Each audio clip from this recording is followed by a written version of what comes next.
Hello, everybody, and welcome to Greenkill Gallery for this, what's actually the U.S. premiere of this film. It premiered in Hong Kong at a festival in September. Just want to say a few things, and then hopefully during the question and answer after the film, I'll be able to say more based on things that you have to say about it and ask about it. First is to thank David Schell for really going all out with setting up the studio for this, and also for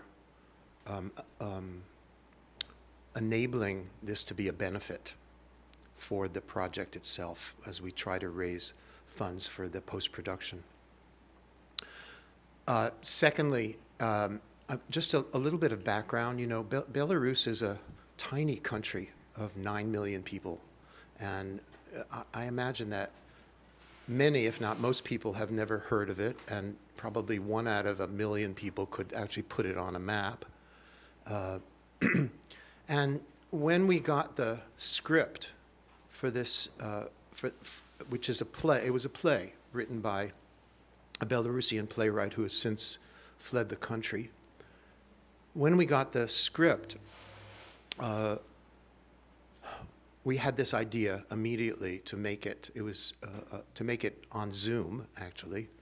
And because my colleague Steve Wangh and I both teach in different parts of the world and have acting students in different parts of the world, we thought it was a great opportunity to have a multinational cast portray the testimonies of these 13 people who were jailed, arrested, beaten, murdered during the uprising in Belarus in 2020 around the presidential elections. You'll hear this information during the film. I just want to lay it out as a ground before we start.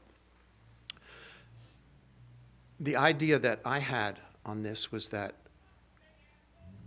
about 2/3 of the world, this is a very rough guess, about 2/3 of the world is under autocratic, repressive dictatorship, fascist autocracy, and severe repression. And the cast that we've chosen turned out to be from countries who have experienced that and are experiencing that. Hong Kong, Palestine, Poland, back and forth, but the Polish person grew up in Poland during the war, during the Second War, and a Dutch person who also grew up during the Second War, and an Armenian Russian man as well. So you'll see these people in the film. Everybody had to do their own Zoom. We did all the rehearsals on Zoom except for 3 live that we were able to do in Manhattan. So there you'll see different kinds of backgrounds and different kinds of presentations in it. Last thing is, I wanted to dedicate the film tonight to Maria Kolesnikova, whose character you'll see portrayed about midway in the film. She is a renowned flute player who came forward to lead the presidential campaign of Sergei Tikhanovsky's wife, who took over for him when he was jailed. And this will all reveal itself right at the beginning of the film. So Maria Kolesnikova was brought to the border to be expelled from the country for her activism. And at the border, she ripped up her passport and said, "I want to stay in Belarus, I'll go to jail." She got an 11-year sentence, which she's been serving for almost 2 years now. And CNN a few days reported that she was put in an isolation cell for not showing up at her workstation on time, and later suffered in the cell so badly that she had to have surgery, and she's now in an intensive care unit. So I just want to dedicate this to her health and her incredible courage when she could have just stepped over the border and been free, and chose not to. Last thing is, for the people who are live streaming, if you have questions, comments, please put them in the chat, and we'll, at the end of the film, when we begin the Q&A conversation, we can read out some of those questions, and I'll speak to them. Otherwise, thank you, everybody, for being here. Thank you, everyone online, for being there. And thanks again to David and the gallery.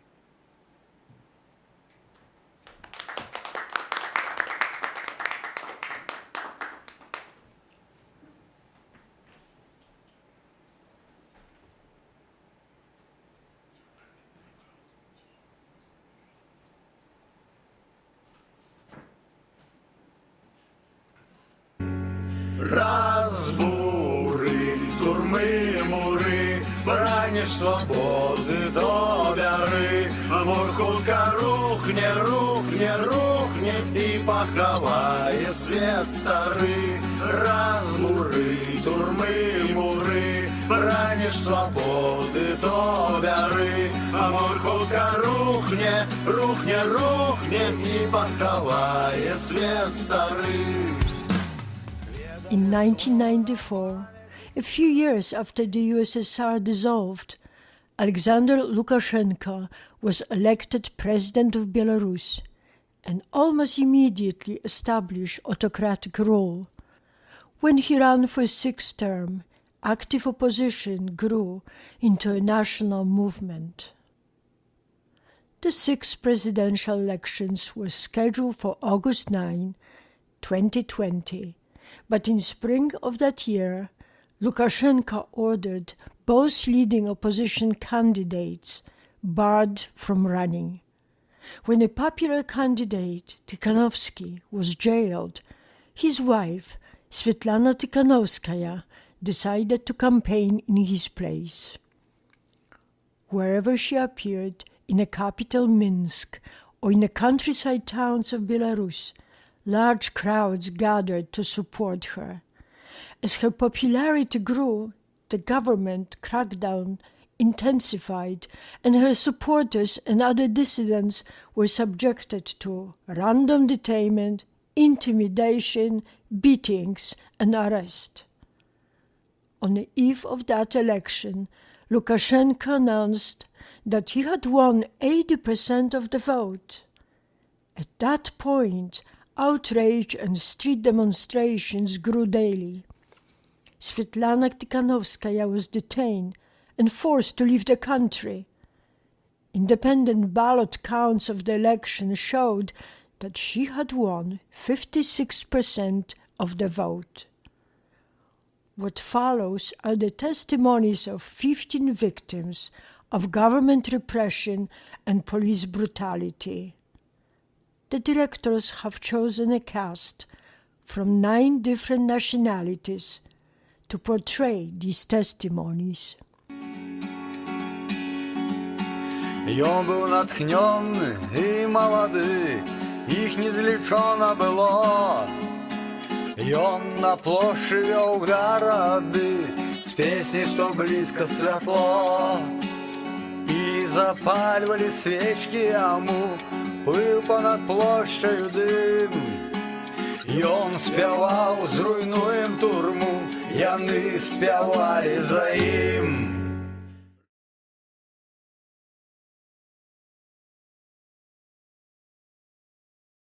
Doctors report on Vitaly Morocco on the day of the presidential elections. Combinations of open wounds affecting several areas of the body. Gunshot wound to left shoulder, left side of chest wall. Acoustic blast trauma. Oh, it's relatively apolitical. I never took part in demonstrations and I never actually expressed my civic position. But things things boiled over. The entire 2020 presidential campaign unfolded in such a way that it was impossible to remain on the sidelines. How long? How long can you continue to be an armchair critic?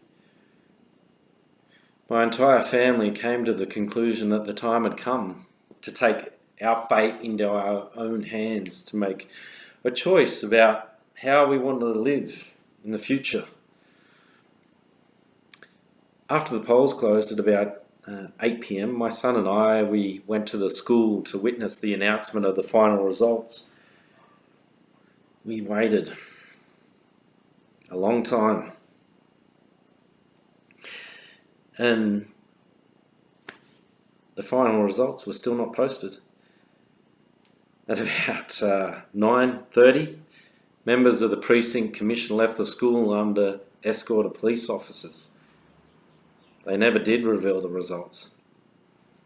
We knew people were gathering at the Steel City obelisk in Minsk. We headed towards the city centre with a group of angry people. There were about 500 of us. We were met by riot police as we approached the bridge on Kavlovskaya Street. There were many young women amongst us, and I tried to keep my son behind me. At some point, a wall of policemen began beating their shields as they moved towards us, trying to force us back. And we tightened ranks. And we fought. We fought back. The stormtroopers were not expecting that, and they stepped back.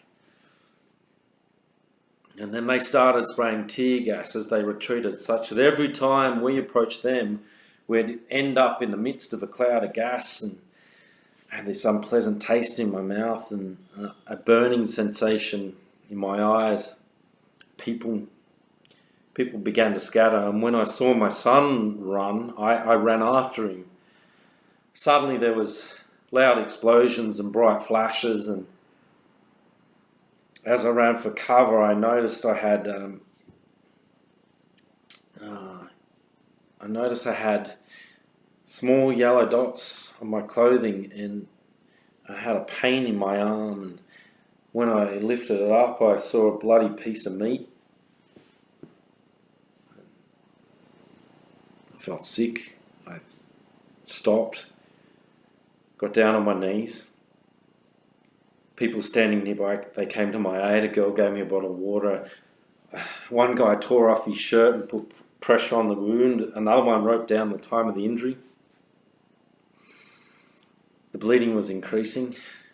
My son kept pressing the wound, but he felt sick from the sight of blood. He was on the verge of losing consciousness. Someone called for an ambulance over the speakerphone, and a voice on the receiver replied, saying, "Look for help on the spot. We cannot go to the location from which you're calling from." As it turned out, we learned later that they were forbidden from going to the Steel obelisk on August 9 and August 10. A girl standing nearby decided it was best to take me through the line of defenders, that is the riot police, to look for an ambulance there. So they picked me up and they led me away, and the policemen, they led us through, and we found an ambulance parked at the public transport stop, but the driver got out and he said that he couldn't take me because he already had 3 serious cases in his vehicle. One guy with his guts on his belly. So they sat me down and on a low standing wall, and we waited there for help. The doctors, they unleashed a string of obscenities. That they couldn't believe an injury like this could occur in peacetime. It seemed to me that the doctors were on the side of the protesters.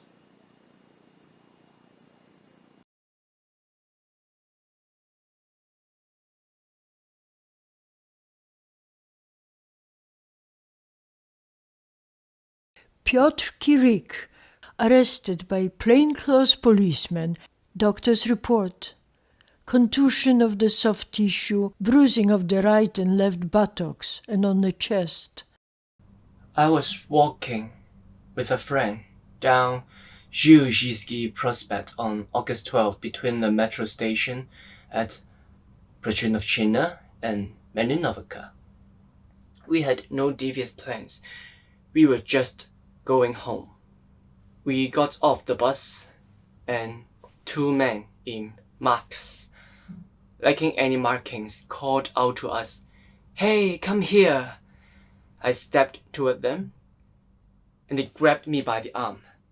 Instinctively frightened, I yanked my arm free and began to run. They yelled after me, "Stop, or we'll shoot!" They twisted my arms behind my back, hit me several times with their clubs, and took me to a van with tinted windows standing at the bus stop.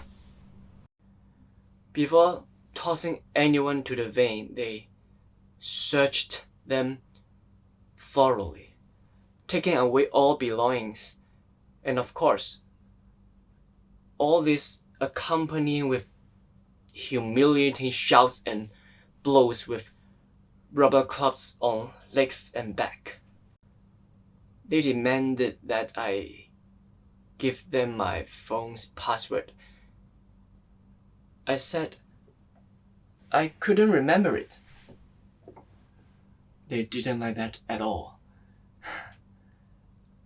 They whacked me across the legs, shouting, "That's all right, you will talk."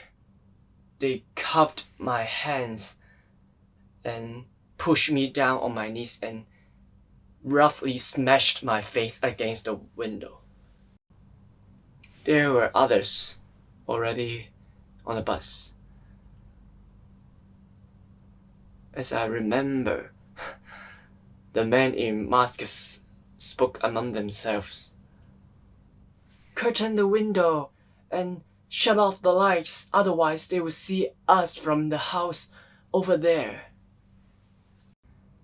They forced one detainee to unlock his phone, and the man in masks discovered he had been streaming opposition channels on Telegram app.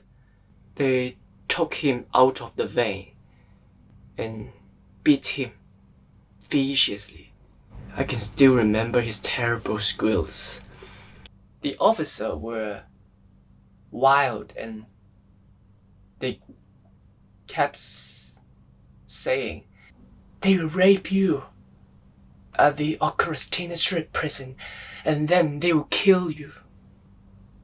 This is just a walk in the park, you animals." I was scared. What if I didn't get out of here alive? The troopers were in a state of exaltation. They joked and constantly beating people with their clubs. No, I have no plans to leave. This is very important right now for all of us to unite and to help each other. I have a job, and I try to donate something from every paycheck to the aid fund. If we stop, we will be defeated in isolation, and then things will be very bad. I want to live in a country for life.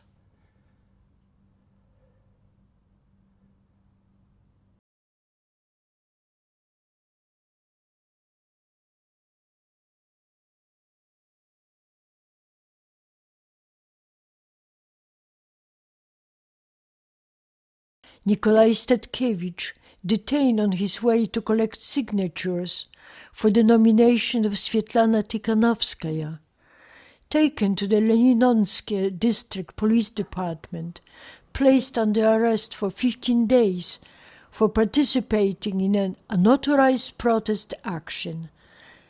A criminal case was opened against him for allegedly preparing mass riots. His trial, along with those of other politicians, was held behind closed doors in a pre-trial detention center in the city of Gomel. Please don't worry about me. I'm fine. I feel good. And I'm sure none of this will last for long. I worry about those who are free. All the more so because they have begun killing people right in their own courtyards. Still, there is news. The investigation was finally completed. Sergei Tikhanovsky, Andrei Sakov, Dmitry Popov, Vladimir Chiganovich, and Igor Losek will also be tried with me. All of us are charged under Article 293, Part 1, for organizing mass riots. Additionally, all the accomplices, except for me alone, are charged with other articles of the Criminal Code.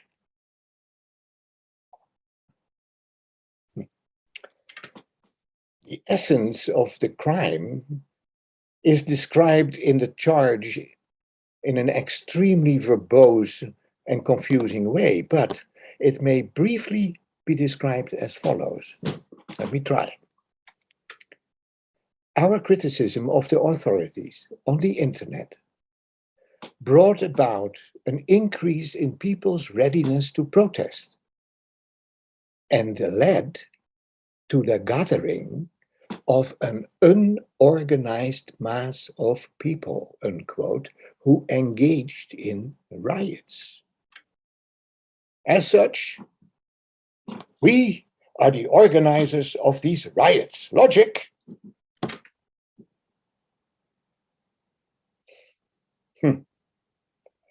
I got the impression that even the authors of this masterpiece of legal prose themselves had not yet realized the colossal breakthrough they had made in the development of the legal profession. Such incredible prospects open up instantly that it takes your breath away. Now, anyone who has ever criticized the authorities over the last 15 years can be accused of organizing mass riots. I guess we can only be proud that we were chosen first. I suspect this legal breakthrough will attract the attention of the entire world. We should soon expect delegations coming from Venezuela, Iran, Hong Kong, to study our cutting-edge practices. Belarus is finally a world leader in something, but the main thing is already clear.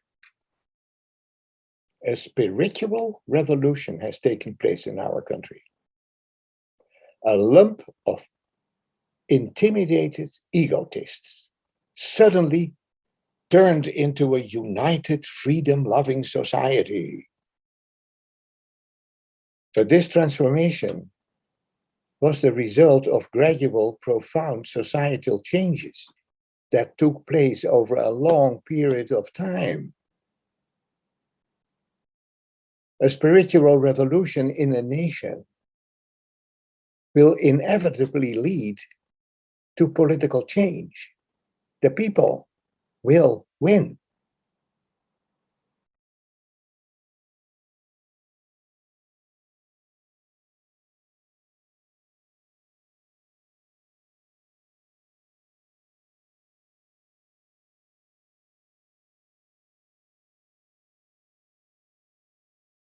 Jana Lagutina and her daughter, Polina Zvezdova, were both arrested at the polling station. If we could go back to August 9th now, I still wouldn't be able to watch election observers being beaten and arrested for nothing. That's the way we are. I just can't stand by and watch my neighbors being beaten up. That's how I was raised. That's how I raised my child. I worry about the girls from our cell. They still have long lives ahead of them. I've seen a thing or two. It's pretty hard to break me. They thought they could break us, but they couldn't. They only made us more angry. They made everybody angry. In our region, everything began on August 9th at 8 p.m. A police car drove up, followed by a police van. Nobody had any fears that they were about to arrest us. For what? It was the head of lower grade instruction. She went out and pointed at the observers. And then a bunch of troopers in black came running out of the van. And began making arrests. And beating people. I started running around shouting. And I was running around shouting. I started shooting it all on video. I shouted, "You bastards, I'm filming all of it." And then I felt someone bearing down on me, and that was it. 8 men carried me off. Not bad, I thought. A 9th carried my purse, which they had ripped open. They threw me in the van, shouting, "Throw that bitch." And then I heard my mother screaming, "That's my daughter in there. Take me with her." So we both ended up in the same van. We were among the first to be detained on August 9th in the evening. Everyone from our cell was taken from a polling precinct. I especially remember the moment when they began bringing people from the Stele Obelisk. One guard put a guy on his knees and said, "Welcome to a tolerant country, animal." And wham, wham, you could hear the thuds of a club. It was very scary. Nobody slept when the men were brought in. It was impossible. They screamed too loud. When they took us out for air into the corridor, we saw the floor splattered with blood and urine. The trials began on August 11th. It all happened at once. It was as on a conveyor belt. I went first. My judge was the notorious Tatiana Motol. She read out my protocol, which said I had been detained near Kalvaryskaya and Nemiga streets. I was surprised. Just the day before, I had signed a protocol stating I was detained near the Stele Obelisk. Now it was Kalvaryskaya and Nemiga streets. I said I didn't agree. I definitely did not sign this protocol. I was removed from the office but returned. Now there was a new protocol which I signed under pressure from a policeman. And I added that I was detained with my mother, who suffers from type 2 diabetes, that they didn't feed us or give us any medicine. In the end, the judge's verdict was a fine of 20 monthly salaries. But they didn't let us go. Another official came in around lunchtime. The policeman led me to the exit. I found my bag of things. He stood me facing the wall near the exit. Then this blonde, Christina or Karina, I don't know, came by. She beat my kidneys and legs. She put me in a chokehold and said, "So, did you have a nice walk with your white ribbon?" Then they released me.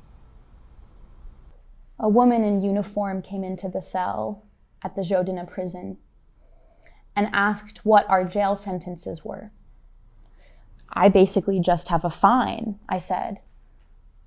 What are you doing here?" the policewoman answered. She began listening to everyone's stories. She began to cry. She said she would call the courts and find out why we had been brought here. And I was released.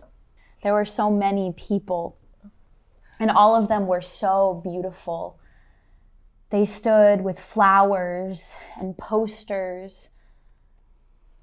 There is support now.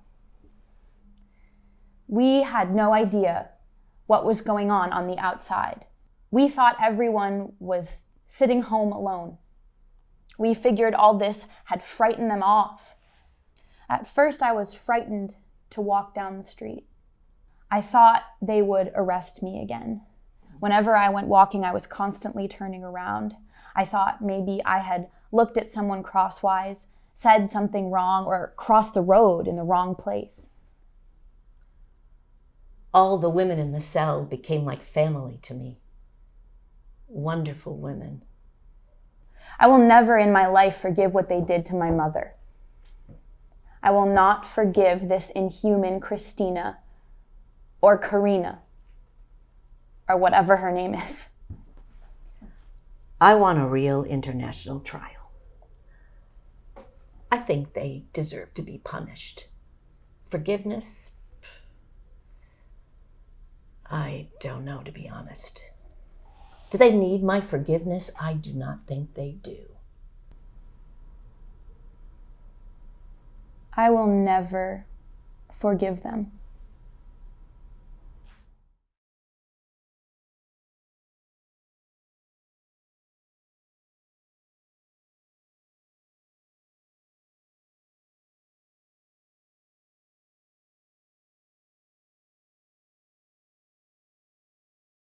Sergei Melyanets was on his way to church to pray with his brothers in a city center and was arrested near the Minsk concert hall. On the evening, August 10th, at 6 to 6:30, my older brother and I resolved to go to the center of Minsk. We would find a place to pray for Belarus and for the current situation. We hadn't even had a time to start when I saw black-clad riot police running toward us. There were 20 of them. They grabbed us by our arms and heads. They pulled us out of the car. They forced me to kneel, and they began beating me with the clubs. It was all very crude, full of obscenities.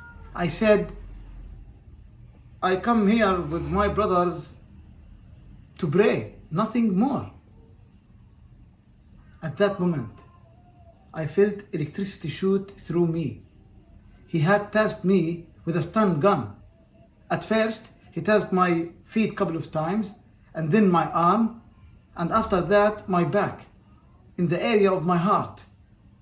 I had heart problems since childhood, a mitral valve prolapse. I didn't know what to do.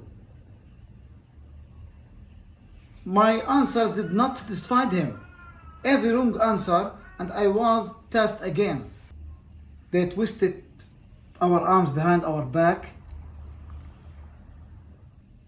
They lowered my head 90-degree angle to my body using a club. They opened our legs as wide as possible. I remember one riot trooper saying, if they let me, I would burn you all alive. I can't forget that verse. I will burn you all alive if I could, or if there was an order. I prayed in that holding place. I basically couldn't understand how I ended up in this situation. Nothing like this is supposed to happen to me. A young woman with in an unmarked uniform interrogated us, and she wrote down our information. I asked for permission to call home. I explained that I have 7 children. She promised to let me call later, but those were empty words. They handcuffed us and they took us to a room resembling a garage, where they put our heads against the wall. There was no air. My heart started to ache. I would never experience anything like this. There was no air. I started to float away. I began to faint. Pardon me, but I'm sick.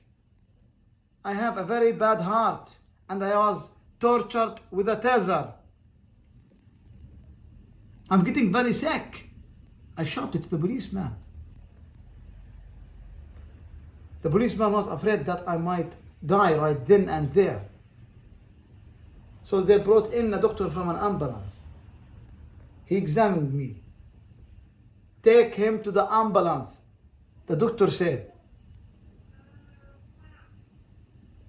The paramedics consulted among themselves and concluded that I must be taken to the hospital. But the riot police don't want to let me go because they have no one to accompany me. But finally, the doctor said, what you will do if he dies right here in the spot? I was beaten, I was tortured, and I was sent to prison. I was in a very bad state. I was very angry, and I want very bad things happen to those who had hurt me. But then I realized, if I were led to the man who beat me, and if I were given a total power over him, I would not as much as touch him with a finger. Jesus Christ, as he hung on the cross, asked his heavenly Father to forgive those who crucified him, for they knew not what they did. I don't know if the riot troopers, they were thinking, or they knew what they were doing, or if they were in right and proper minds, or whether they were thinking in a super fashion. I don't know. But I have chosen to not bear a grudge against him in my heart. You might say I have forgiven them. I wish not to take a revenge against them.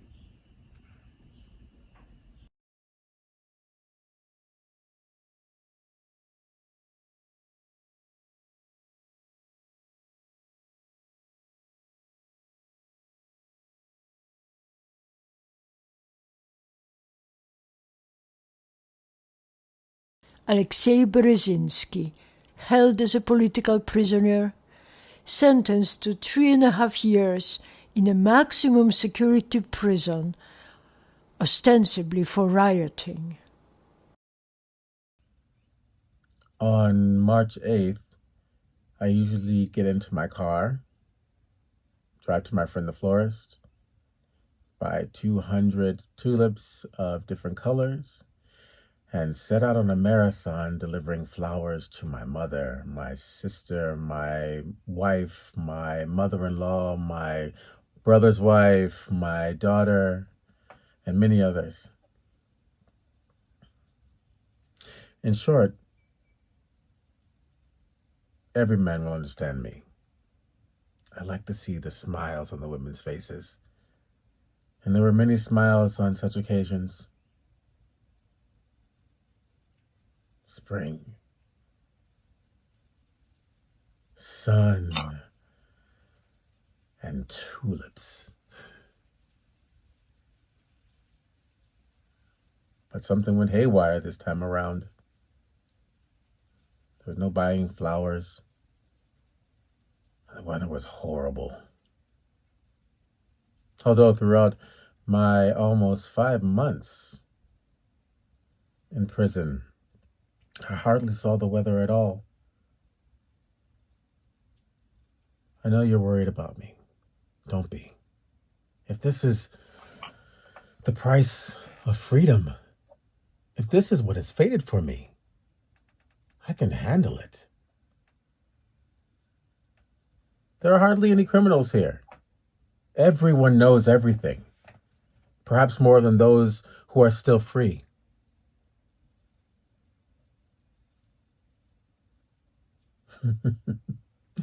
They think prison bars can intimidate Belarusians who want to be free.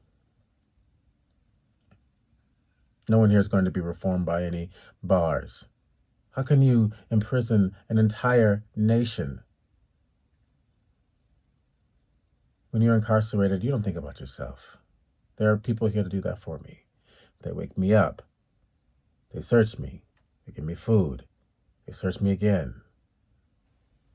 You often ask what you can do for me. The answer is simple. Do everything we used to do together.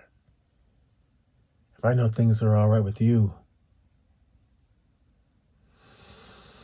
my mood will be much better. I know for certain it was hardest on Mom. Her state of mind after the trial was the hardest to bear for these 5 months. Mom, let's agree to this. I eat well here. I wear my hat when the weather is cold. I need to try to worry less, okay? I realize that not just my women are smiling less. They stole the spring from us, and we will remember it for the horror it was. But one day, there will come a time when there are lots and lots of smiles all over Belarus.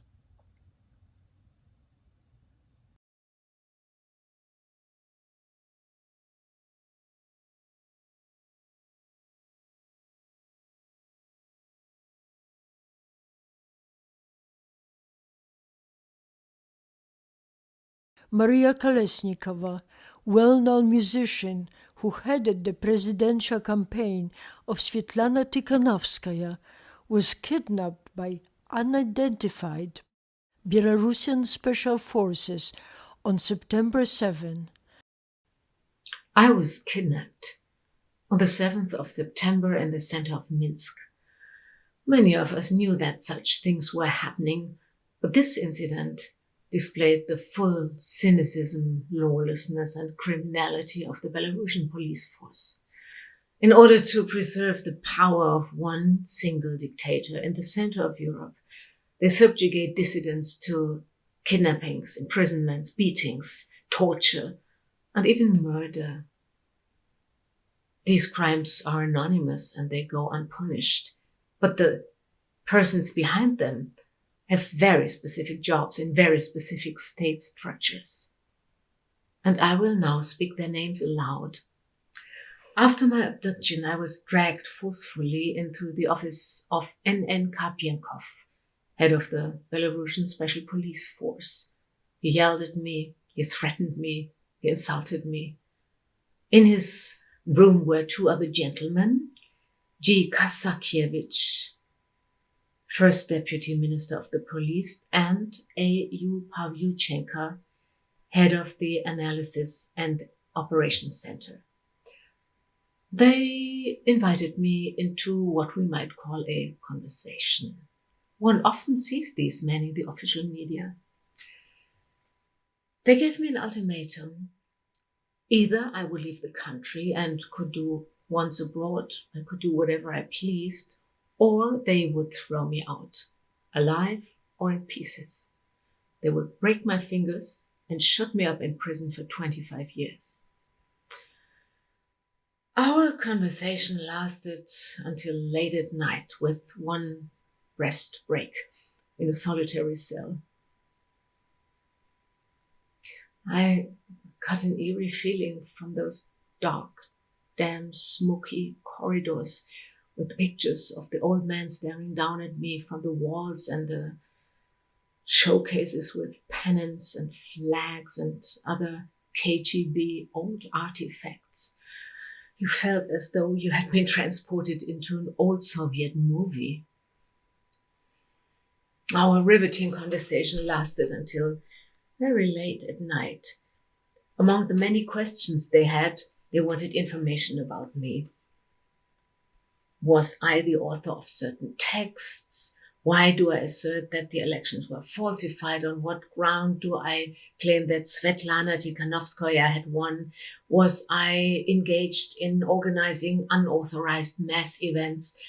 Did I interfere with the work of the state? Was I connected to the Nechta portal? And Did I understand that I bore responsibility for those being beaten and killed, and not the ones who gave the orders? These and other topics truly amazed me. They really believe that forces outside the countries are trying to influence the situation in Belarus, and that the people who take to the streets are criminals, not peaceful Belarusians. Here is what they do. They crack down on civilians. They beat up their own people. They want to imprison and repress everyone who is connected somehow with the electoral campaign. These are crimes. The authorities do not hear the will of the people. They do not accept that Belarusians want a different life, are ready for change, are ready to take the responsibility of their own future and for the future of their children. We are Belarusians. We are full-fledged nations. We live in the center of Europe, not on some random chunk of land. And we can change everything. I reread Valam Shalamov's Kolyma tales about the Soviet prison system. Much has changed since then, but the key element remains the same. To deprive humans of their freedom is already severe punishment, and this system, as it has done before, is seeking to deprive humans of their dignity. But no matter how hard it may be, one can always find the strength to remain human. A massacre was unleashed upon this country against everything alive and human. And I'm afraid that if the violence continues, the authorities will not find the courage to put an end to this absolute evil. And I'm afraid that the longer, the further the authorities rely on violence, the more difficult it will be for us to return to peace. For in the end, the regime will fall and we will all have to live together. Those who perpetrated the beatings and the imprisonments, and those who were beaten and imprisoned. The people who kidnapped me, they are so incredibly hysterical and weak. They cannot even do their own jobs well. They are surrounded everywhere by chaos and confusion. It is no joke. I have not in the least lost heart, and will not do so in the future. Everyone has will and strength, and each one of us can change everything. It is very important not to forget this and not give up. Remember not to give up. I do not in the least regret my decision to remain in Belarus. I do not fear criminal persecution or prison. And I'm absolutely sure that those committing the crimes need to be afraid. We are strong, wise, brave. We are together. And love is stronger than fear.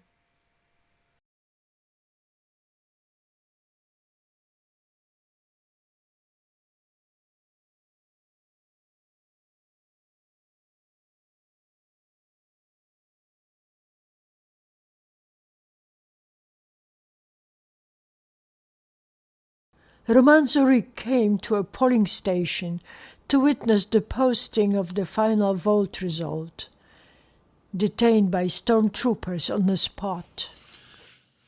We came to take a look at the election result. It was about 8 p.m. There were 10 of us with the head of the election committee in the hall of that school or gymnasium. And then the soldiers showed up. They arrested one of us, and then a second, and I was the third. I wasn't in the least scared. They took me by the arms, but I said, "Hey guys, I can walk by myself, you know."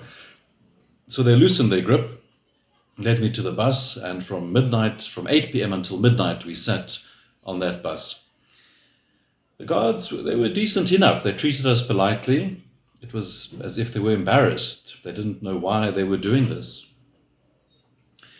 Then at about midnight, there was a noise, a ruckus. near the election station. Maybe the final result had been pinned up. Anyway, the bus set off.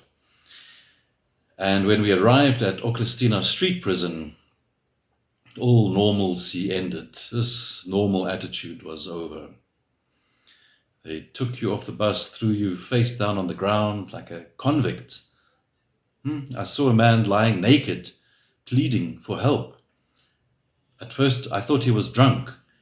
I found out later he'd been shot. And nobody helped him. And there were so many people. It was like a conveyor belt. Everything had to be done quickly. Strip your clothes, get in the line, shoelaces off. They put you in the cell, close the door. That's it. Outside, we could hear them beating people, screaming. And we sat there for the longest time. So we decided to find out what our status was. My cellmates were all middle-aged, educated people. We called the corridor guard and we said, look, first, we need to find out on what basis are we detained. Why are we being kept here? Secondly, we need food.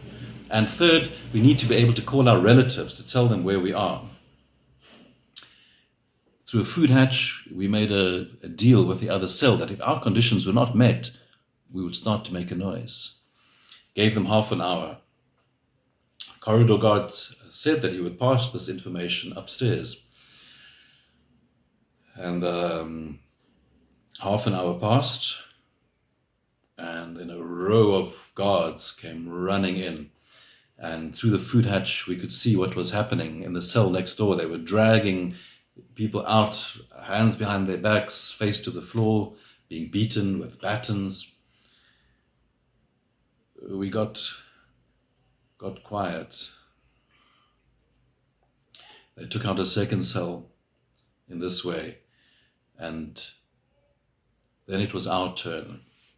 That's when we got the first bruises. But I have to admit, we were not beaten heavily at this time. Some of the guards were thugs, eager to beat. But there were others who just pretended. They didn't really raise their batons.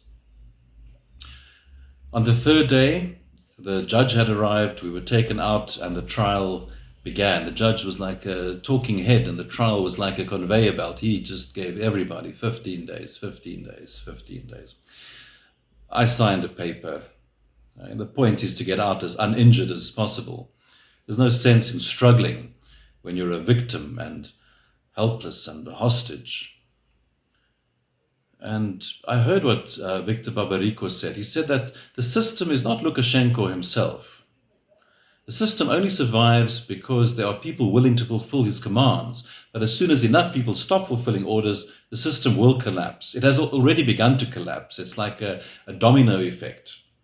About 26 years ago, I was 13 or 14 years old at the time of that first election in Belarus. And at the time, people were inexperienced. They were not mature. They didn't know what choice was. People thought that somebody would come along and fix everything for them. They had no experience. But today, we know that nobody will come and fix everything for you. No, now we have experience, and we got it through blood and through sweat. Now we know that freedom is not given for free.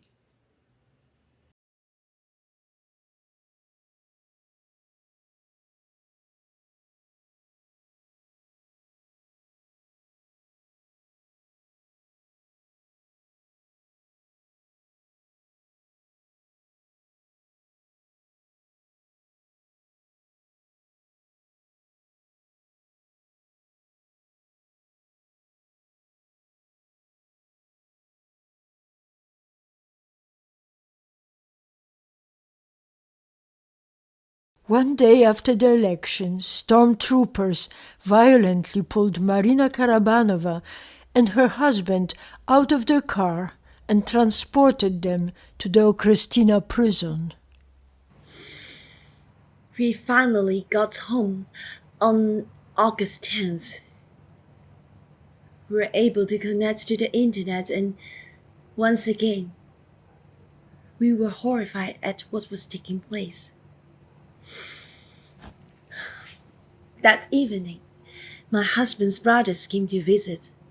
Together, we decided that we had to go to the city to help people in any way we could. We left our apartment house and got into the car. We saw a bunch of young men running through the courtyard with the stormtroopers chasing them. The young men disappeared, but the policemen continued searching with their flashlights until they saw us. They began kicking and beating the car with clubs. They beat on the window. We unlocked the door, and they pulled us out violently and dragged us to a van. I tried to explain that we hadn't done anything, that this was our apartment building right here.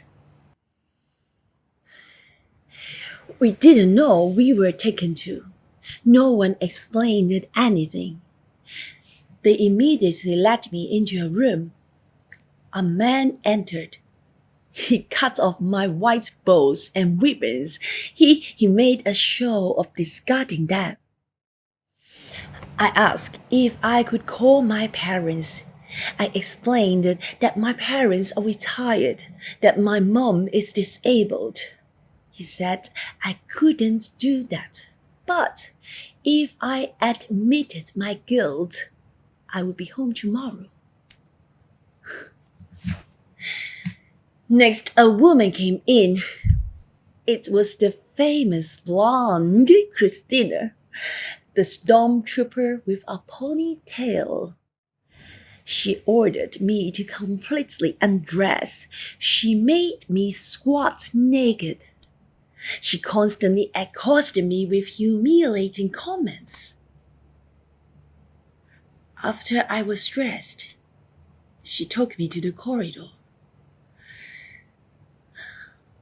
There were men there, completely naked. They were kneeling with their foreheads to the floors. The floor and the walls were covered in blood. That was the moment I realized how serious everything was. 28 more girls were brought into our 4-person cell, which already held 25 people. We couldn't breathe. We asked if they could at least open the foot hatch, at which the famous blonde, the wise trooper replied, "You won't die."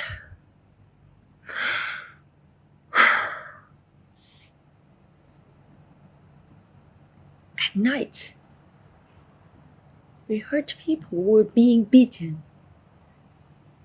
The man was forced to sing the national song. A guy screamed, calling out to his mother for help. At 11 or 12 one night, we were told to leave the cell.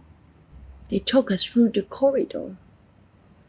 There were dried blood stains on the wall. A man in a balaclava sat in one of the offices. He was in charge of the ideological work. They gave us a warning notice and asked us to sign. I didn't know the criminal code, so I asked, "What is this article?" He said, "You want to leave? Sign the paper." Of course, I don't want to sign the document. But my husband and my family was in another end of the scale. That outweighed everything. So I signed. They released me. A few hours later, my husband was also released. That was one of the most touching moments of our life together. I was terrified of how he would come out. He had gone through much more than I had. As he said, young men coming out of there with their life ruined.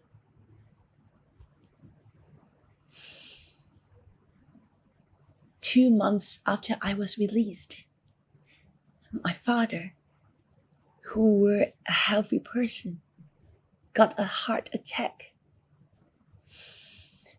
That is now gone.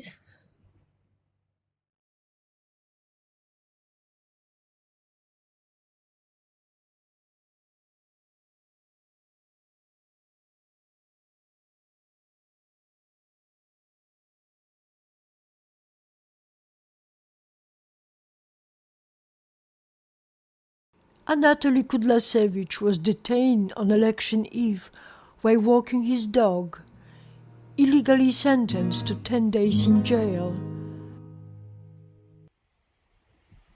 There was a reason I met Sergei Tikhanovsky. I had watched his A Country for Life blog for a year. I used to work in television and radio, so I'm not just someone off the street. I understand a thing or two about this topic. I would watch his streams and think how politely he handles himself in front of the camera. He doesn't put himself out front. He lets others have the opportunity to speak. I tried contacting him for 3 months. I felt he needed to change the format of his meetings with his supporters. And then one day, out of the blue, I get an answer. We can take you with us. So, off I went with them. We went to Mogilev and Gomel and Grodno. It was in Grodno that a planned provocation took place right before my very eyes. It wasn't the first time that these two women had ensnared Sergei in some way. These two policemen came running right toward us. Apparently, these two bimbos had made a false call. I can't call them anything else. The two policemen came up to the women, and one of them pointed her finger right at us and said, "He didn't answer my questions." Well, the people surrounded Tikhanovsky. They managed to create a buffer between him and the police.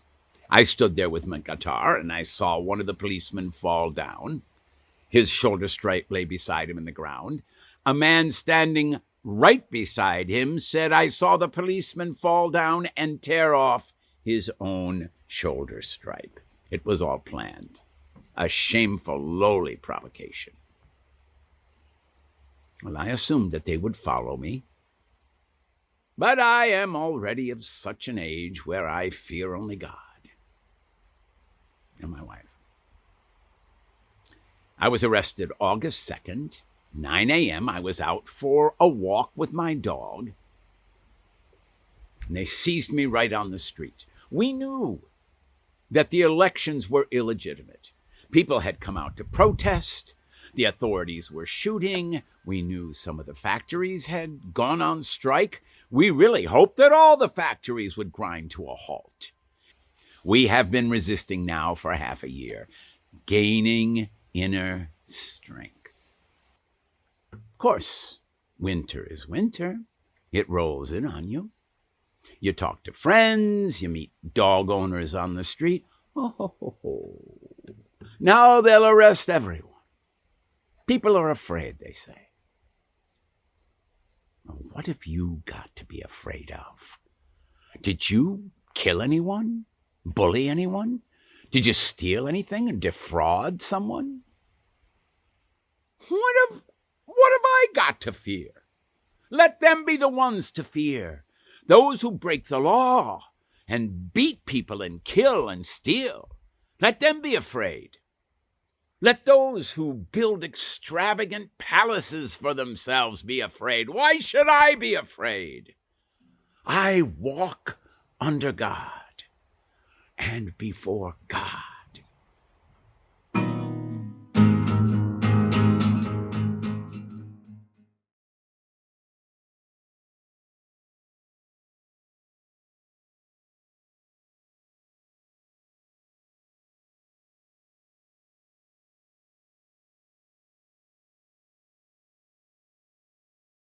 Ihor Losik, consultant to Radio Free Europe, held as political prisoner, 7 weeks before the election.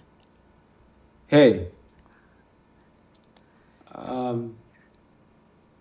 I finally received your letter. My health is okay, but mentally things are worse after the latest news. There have been searches and prison sentences. The journalists of Balsat have been sentenced to 2 years, and I'm absolutely shocked. I have no illusions. I think I'll get 5 years and it will break me. I have no desire to do anything. I have already done so much and I did all of it in vain. It had no effect on anyone. Honestly, I think it's unlikely that anything will change. And the authorities did the main thing. They dragged things out. It's been the standard practice for the last 27 years. And you know what? Everything will go down like it always does. Everyone will be thrown into prison. The rest will either leave or calm down. And guess what? Russia will continue to pump up our economy. And it will just go on and on like that. So I'm just somehow trying to prepare for this. Because I'm sick and tired of waiting and hoping for good things to happen. When it seems like for these past weeks, for the last 8 months, it's just been getting worse and worse. And when it seems like it can't get any worse, it gets even worse still. And I doubt it's going to change. It's sad, but that's how it's going to be. For now, I see no reason to believe otherwise. I don't want my wife Dasha to see or hear the verdict at the trial.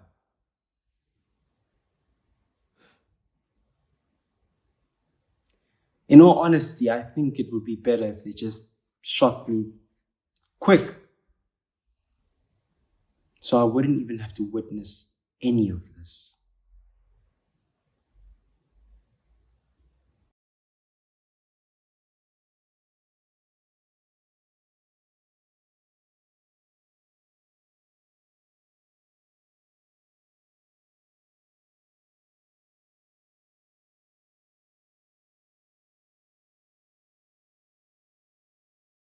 Stepan Latipov was sentenced August 15, 2021 to 8.5 years in prison for resisting a police officer.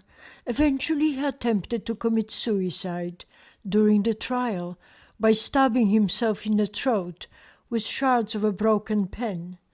Following are his final words in court. I hope the High Court will realize to the fullest extent how many smart and loving people are waiting to hear this verdict in order to decide to remain in Belarus or to devote all their powers, knowledge, and talents to the prosperity of another country.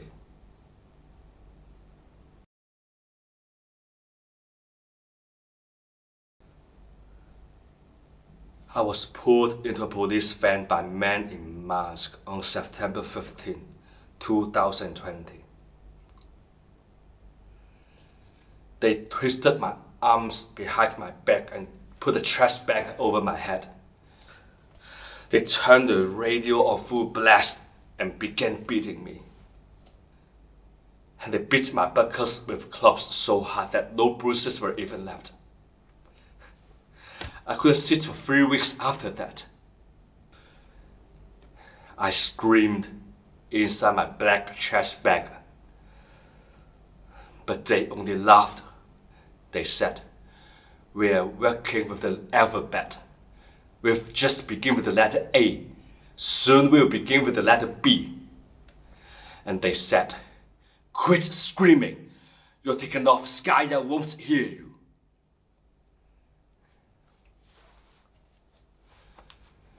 But I kept screaming. I screamed and thought, Fortunately, you arrested me. Few of my Belarusian neighbors could have withstood this. When it was especially painful, I would think of my mother. She always taught me to say to myself, I am a tiny little mole. Nothing could hurt me at all. And it did help me at certain moments. But they, the policemen, they were very experienced. They constantly called out my name, so I never could lose consciousness.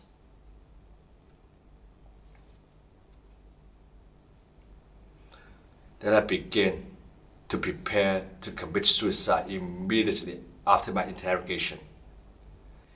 And in exchange for a packet of coffee, a hardened killer explained to me in details how searches would be conducted, while a professional pickpocket taught me to conceal a razor blade. It did hurt. It was insanely and terribly painful. My goal was to slice through at least one of the carotid arteries. I couldn't cut through the left, but I was able to sever the right one. I don't know what will happen now. I don't know what the verdict would be, or how many years I will have to spend in prison. Practice has shown that not everything is in the hands of the judge, or in mine, or in anyone's. But I do wish to say one thing. Whoever I may be, 我就係我. I am who I am, and I love you all very much. I cannot do it any other way. I will defend you as best I can, and I consider it my duty. I believe there's no other way. Your Honor, I will try very hard to see in you not a judge, but a human being, a citizen, a professional doing his job. And this will help me not to hate you so much, but to relate to you with the understanding that you are a person who perhaps is also trapped in a difficult situation.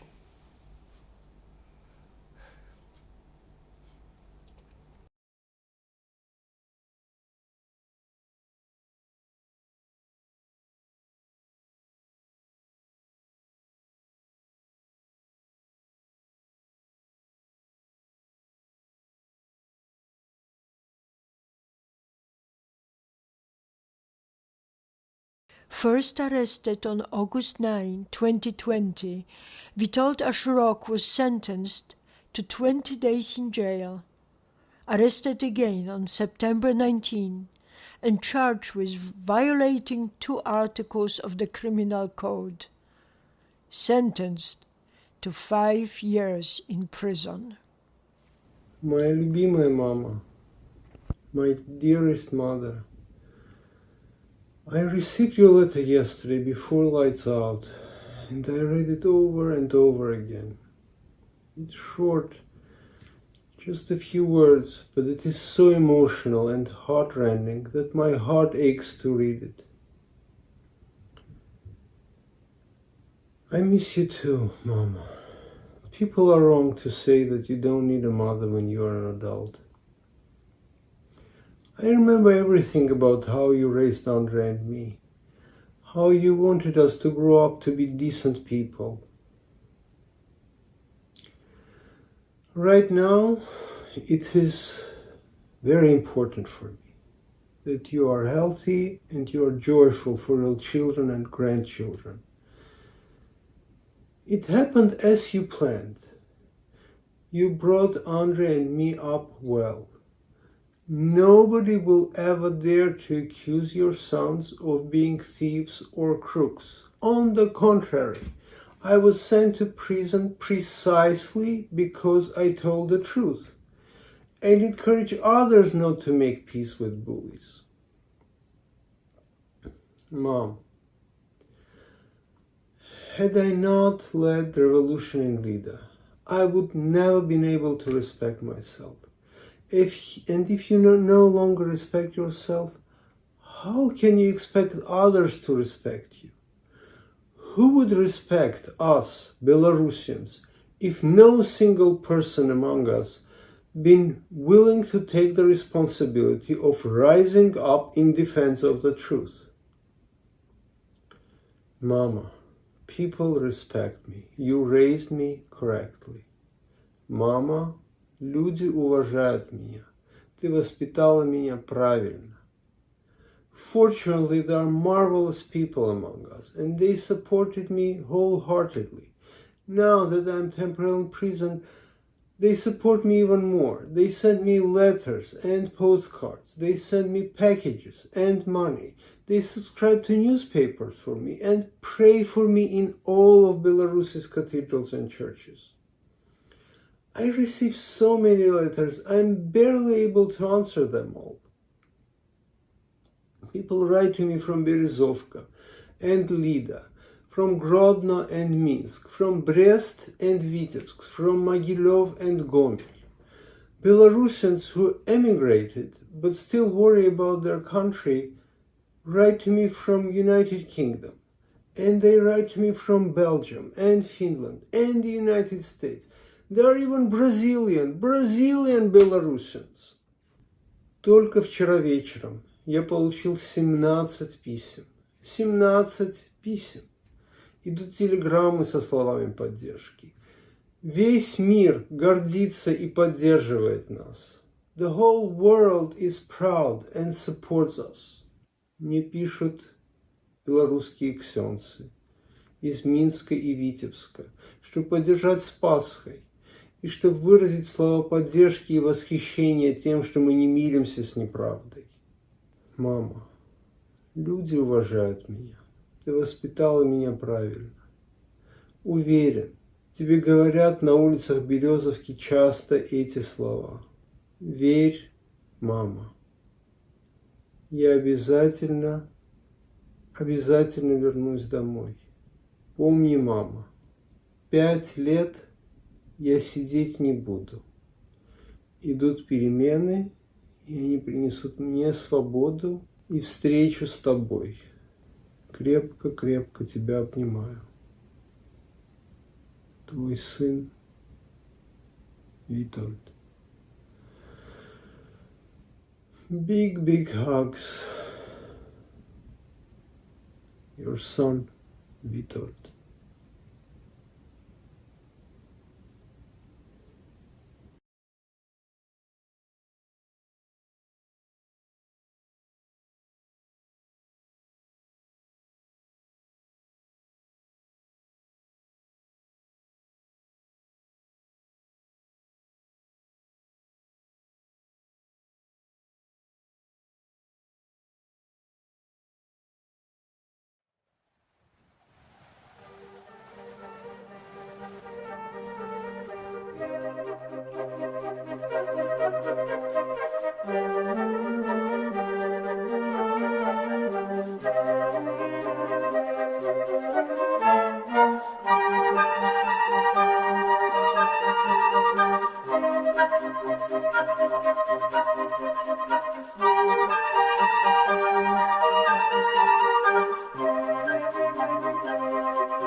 So please, comments, questions,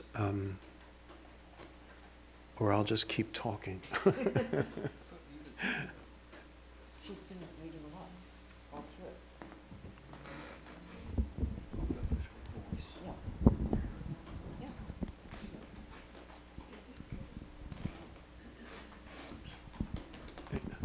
Someone have a question? I just hope we could use our own collective memories because we just lived through this. This was not long ago. This was like yesterday. I remember Yeah. this. But so wasn't Paul Manafort involved in all this troubles over there? Like, what I'm trying to piece together what my memory of this takeover, what was going on here during this takeover. And wasn't Paul Manafort involved in it? Well, it wasn't a takeover. Actually, it was just this was an uprising of a good percentage of the population in this small country. But Lukashenko, the person who'd been in power for 26 years, was able to maintain control through the use of the secret police, basically. And in the end, Russia, Putin, would not have allowed it to happen.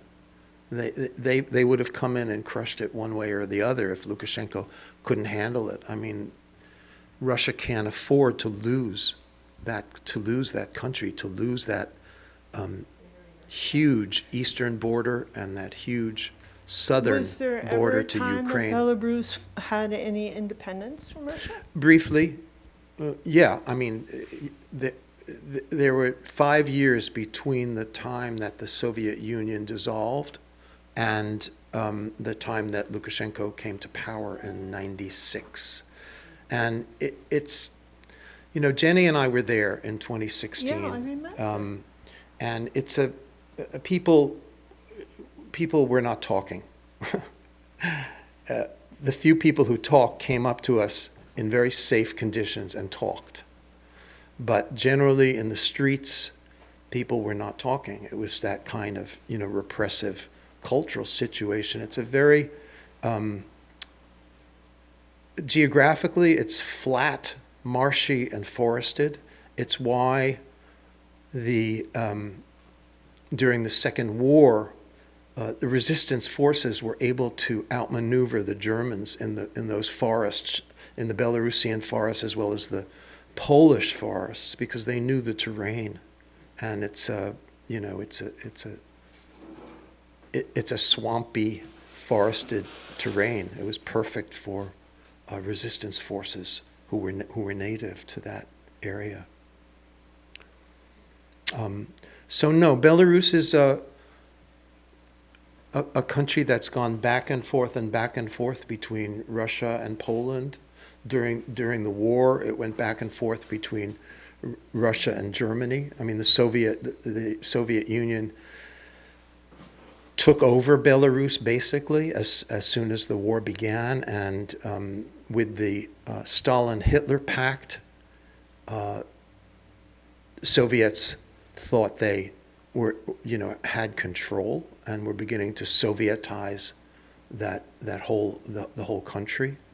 And then when Hitler broke the pact, his forces came in from the west, and the Soviet forces fled to the east, and there was Belarus sandwiched in between, sort of double dominated, first ripped apart by the Soviets and then ripped apart by the Nazis.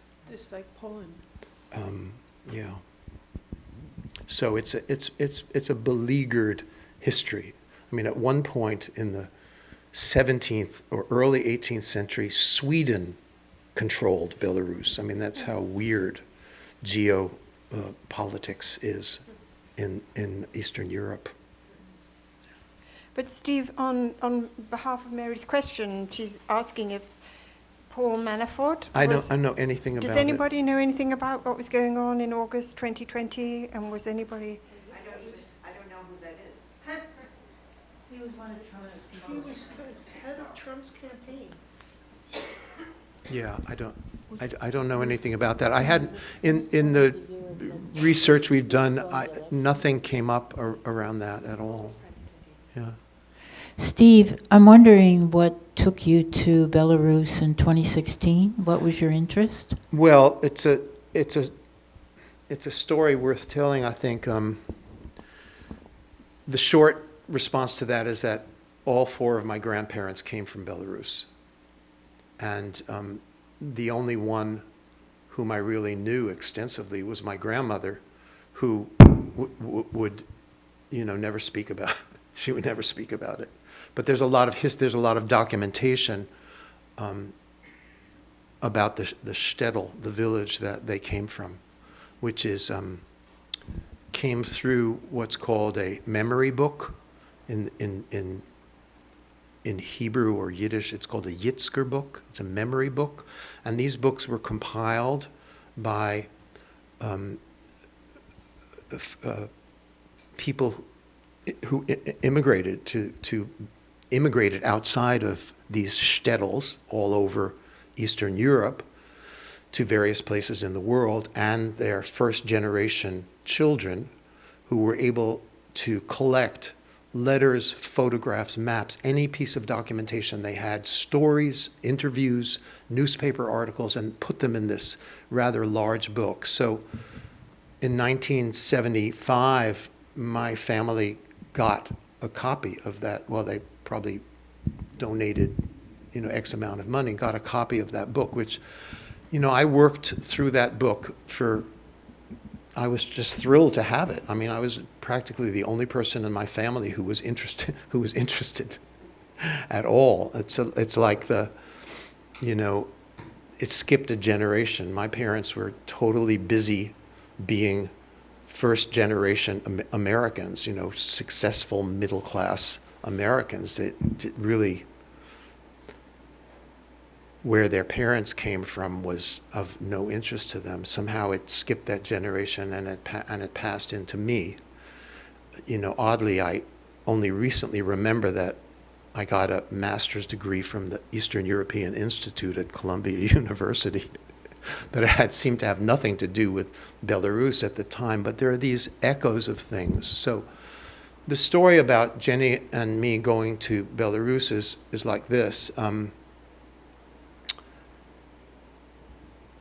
Hampshire College has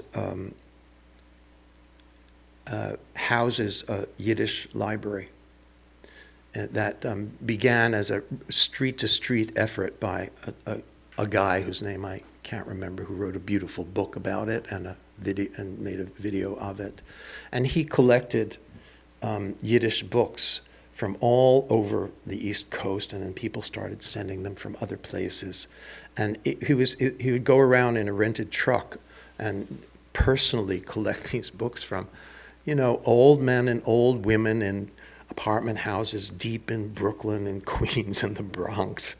And my mother was always gave money to this book collection effort. I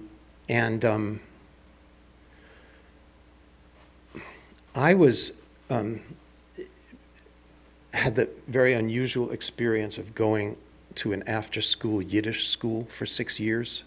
Both my parents were working, and there happened to be a socialist Yiddish school in the neighborhood. And so I went there 3 days a week after school for 6 years, and I learned to read and write and speak Yiddish. God was not a factor. The synagogue was not a factor, but this Yiddish school was, I didn't like it, but I did it. And what I got out of it eventually, and years and years of Jewish summer camps, was songs and dances, which have carried me through my life. Jenny and I were visiting a young friend at Hampshire College, and suddenly there was the library, the Yiddish library. It had just opened, and we walked into the library. And I started to weep. I just just lost it completely. And Jenny said, when you are ready to go back, I'll come with you. And so 2016, I more or less took a year off from teaching and other obligations, and that was one of the things we did. We went to Warsaw, and then to Belarus, and then to Krakow. You know, we went to Auschwitz, and we went to many sites in Belarus where the transports came, where the ghettos were. We actually found the land where my great-grandfather's house was, which was documented in this memory book. It said, and it was very odd because all those years I had browsed through this book, and it wasn't until just before we left that this entry in the book just jumped out at me, and it said, so the Soviets came to Antipol and they took so-and-so's house and made it into this, and they took so-and-so's house and they made it into that, and they took Clorfeine's house and they made it into a bank. And somehow I had just missed that. It was, you know, one of those things that's almost like a karmic thing. I wasn't ready to receive that in any way. So when we went to Antipol, we were able, through the grace of a school teacher there who was keeping track of things, to really find the land where my great-grandfather's house was, to find the place where another great-grandfather was killed. We couldn't find the orphanage that my great-grandfather was the director of, but I have many photographs and documentation of that. So it was it was that kind of a journey. It wasn't easy to get there. We needed special visas. We needed a guide. We needed a driver. We couldn't really freely talk to people, or our guide and driver might have gotten into trouble. They were wonderful people. But it was it was kind of it was really an eye-opener. It was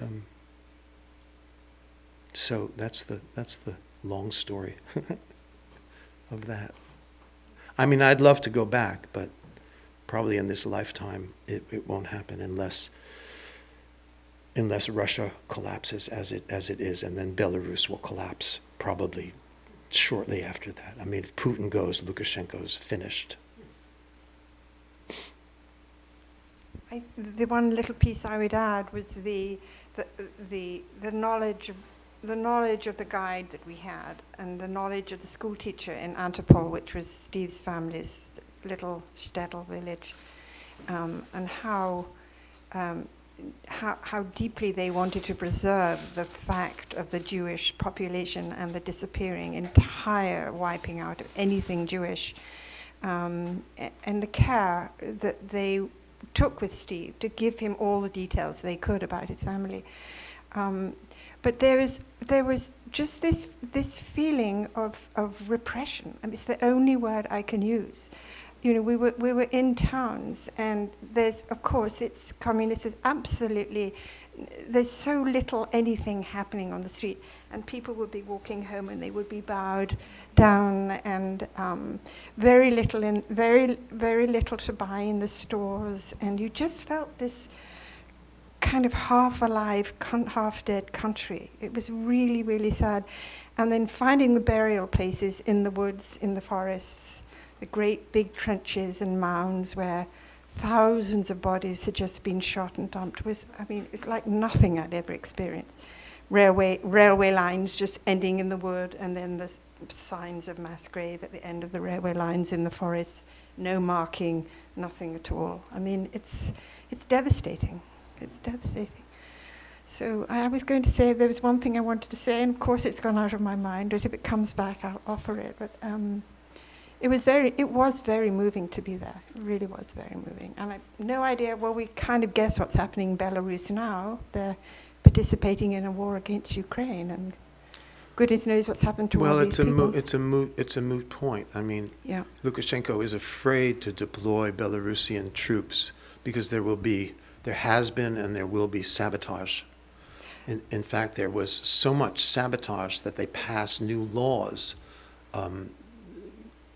giving a death penalty for anyone caught. Right. That's what I wanted to say, was that the guides we were with, they said they hadn't seen Lukashenko himself in person for 20 years or something. Remember that? He's just this name in a castle, you know, that they have absolutely no relationship with at all. He has a son that he's grooming to take over his place, but they couldn't talk. They couldn't really tell, but you can read, you know, what their total disaffection with this man as the ruler of their country. It's not surprising a bit that they rose up as they did. So, I think there's a question next to you, Jenny. Yeah. So, Steve, in terms of the film, and I'm really curious about your and your co-director's artistic intention.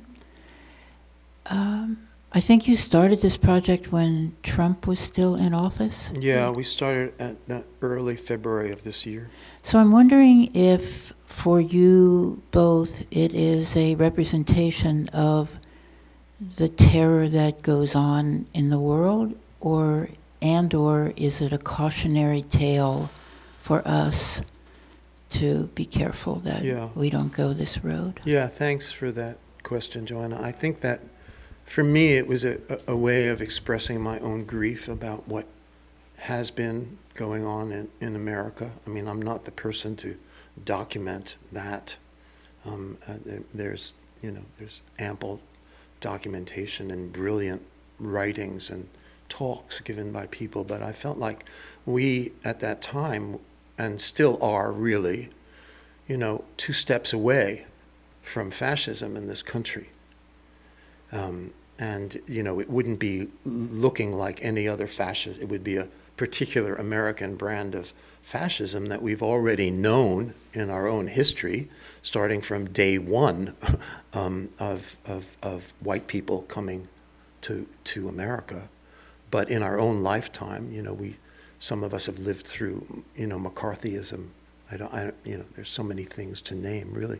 So that was in my mind, and but also in my mind was, that in a way this whole thing generated itself in Hong Kong through those 3 Chinese students of my partner Steve Wangh, who's teaches quite a lot in Hong Kong, and that kind of gave the impetus to find other other actors in countries that were still living, had recently lived through, like the 2 South Africans, the one you saw, the white South African you saw, and the black South African you didn't see, as well as the Palestinian who gave that very moving last lines about Jesus Christ, asked people to forgive the perpetrators. And his theater company, by the way, was recently broken up and some of them jailed. His Palestinian free theater company. So it was an opportunity to really dig deeply into through personal story, into both the effects of repression and the different kind of takeaways, you could say. I mean, it's so interesting for us in the film that one person says, "I'll never forgive you," another person says, I forgive them." One person says, "We will win," or "Love will win." Another person says, which you didn't see, the South African young man in jail says, this will never end. So there's just to show all those different points of view from people who were engaged in that way.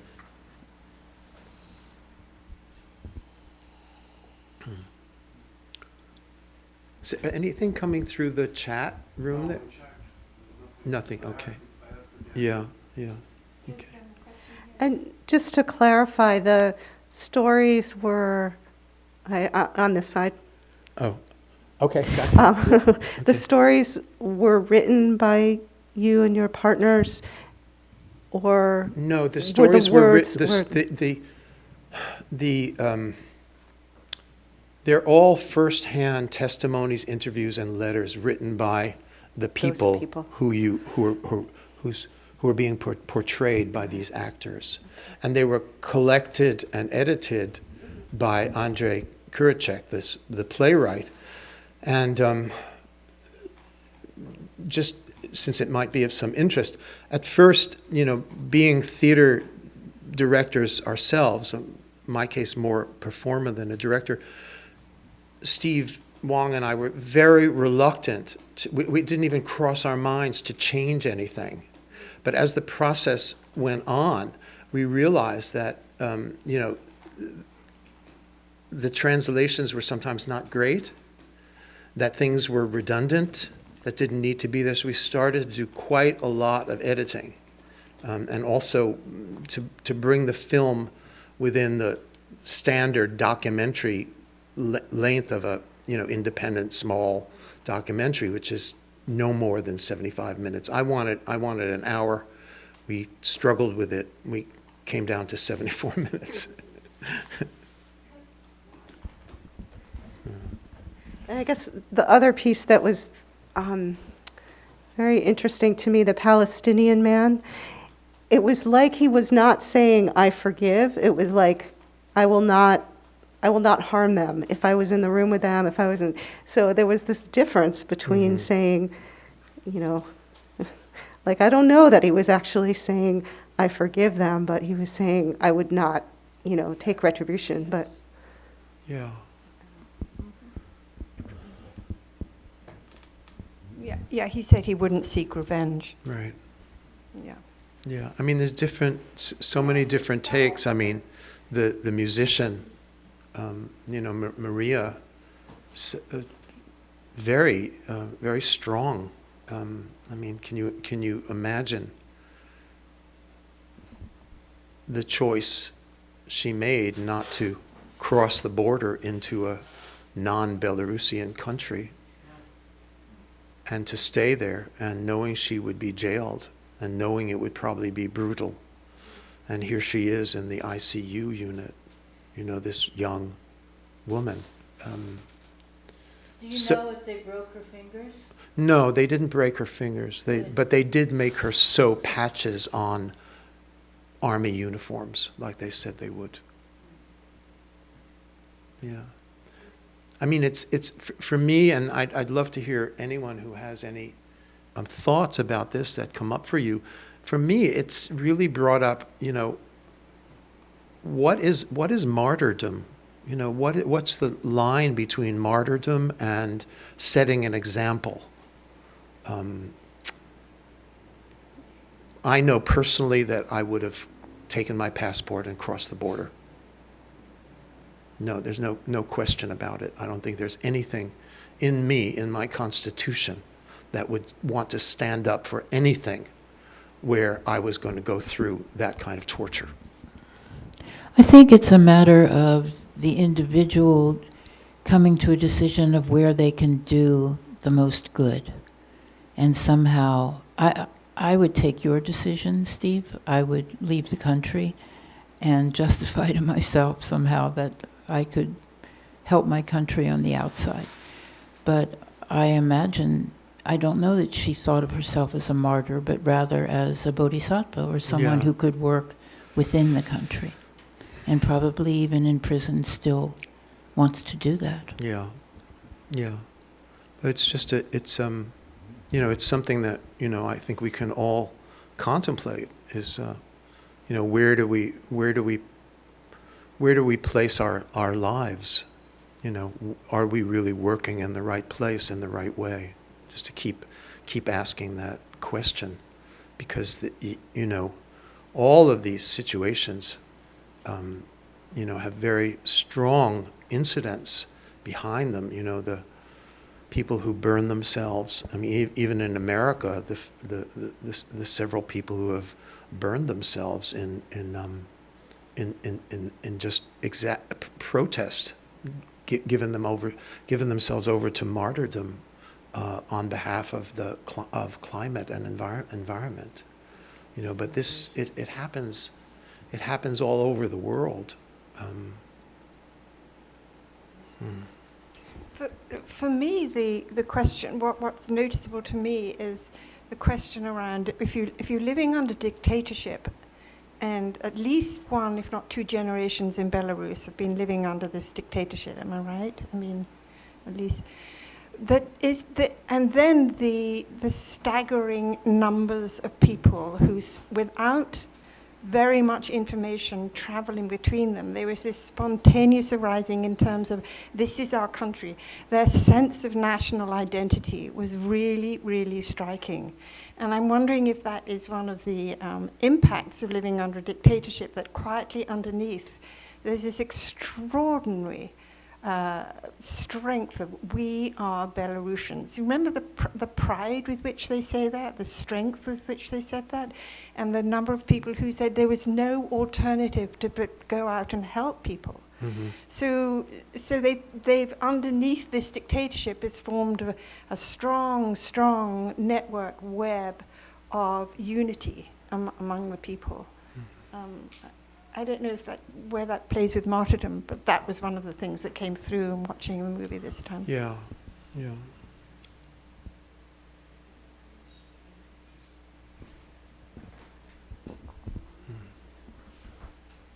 we have to stay in darkness? No, you don't. You can. Would you like to put on the lights? I just want to quickly ask the question. Yes, there's a question here, and then you. Okay, sorry. Just quickly, do you think there are any parallels with what happened in Prague back in the 60s?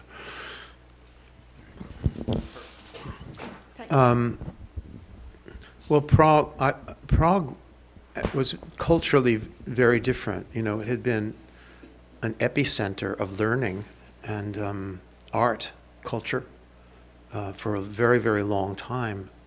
You know, a major part of the Austro-Hungarian Empire,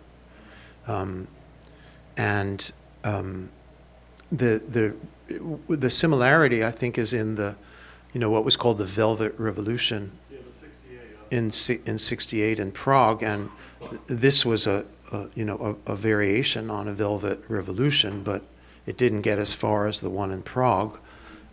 But the one in Prague didn't get very far either. I happened to be there as a graduate student in 1969 after the Russians had taken over, and the feeling in those 4 months that I was in Prague was a very similar feeling to the one that Jenny described in Belarus and the cities in Belarus that we visited. People were pretty downtrodden. The mother of a person there I knew was weeping every day listening to the recording of the singing around the memorial of Jan Palek's memorial, the young man who burned himself in Wenceslas Square. But I think that the histories are so different. Belarus was never really an integrated country without being dominated by another power, and one power after another. I mean, Prague, Czechoslovakia had its own, you would say, independence, its own internationally recognized culture, which I don't think Belarus ever had. You know.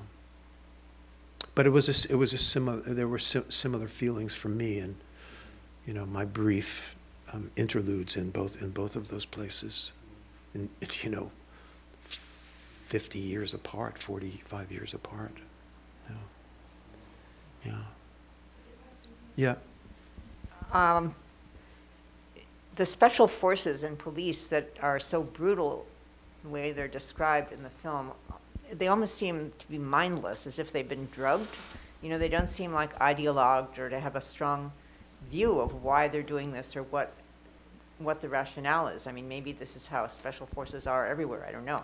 But it, kind of reminded me of this what one has heard from various African countries where children and young people are kidnapped and drugged to make them become other than what they are, to make them be mindless and violent.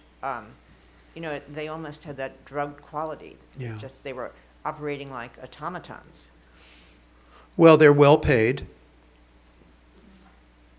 They lead That's the drug. They lead a better life than most people, and they have power. So they're mercenaries, as Steve just said. Yeah. To some extent. I mean, they're like the poor Russian soldiers slaughtering people in Ukraine. To say nothing of the Wagner group, the trained mercenaries. Also, they could be afraid that if they don't act violently and do what they're told, they too could end up. Yeah, on the other I mean, side. it's kind of like A hierarchy. It's a hierarchy, and everyone's looking up, fearfully at who's above them. That's Look at Stalin. He ended up killing his inner circle. Yeah. Yeah. Until there was no one left. Yeah. Yeah. Yeah. Thank you, Steve. You're welcome. Yeah. Well, I think we could probably end here. I really appreciate the questions and giving me the opportunity to, tell these stories, because so much was feeding into this for me that, I haven't really disclosed at all until this point. Partly because, it was a collaboration between Steve Wangh and myself, and also I was just very proud of the actors. I felt like they really, from the basic of learning this difficult text to speak in a language that's your second language. Of course, actors are trained to memorize, but to be able to work with them and sort of tease out some of the nuances of what's going on there. What are you feeling at this point? How much do you want to express it? How do you want to express it? What's your body language going to be? And so we did a lot of rehearsing, and that was for the most part it was a lot of fun. I mean, you wouldn't think rehearsing on Zoom would be fun, but we were able to do it. We were able to do it, and I thought it was fantastic. They did an amazing job. yeah. Yeah. I'm so sorry you didn't see the last. We will, though. The right? last two. You'll be able to access. Yeah. At least the last two. Yeah. Yeah. There'll be a link sent to everybody who subscribed. Oh, okay. Yeah. Yeah. And basically, what you can do is just go to, start at 50 minutes and watch the last 25 minutes, something like that, or 55 minutes, and you'll see the last Probably just watch it all, 3. Yeah. Yeah.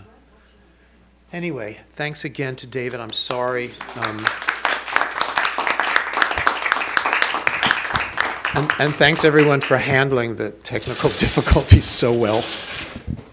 Well, this is nothing compared to what they're experiencing in Ukraine and so on. Yeah. That's right. Did you see the article? Everything done by flash. Well, right. They're lucky enough to have batteries. And if you're still there online, or when you see this online, thanks very much for being there. And if you send in chat questions, maybe I can get a hold of them and write back to you about them as well.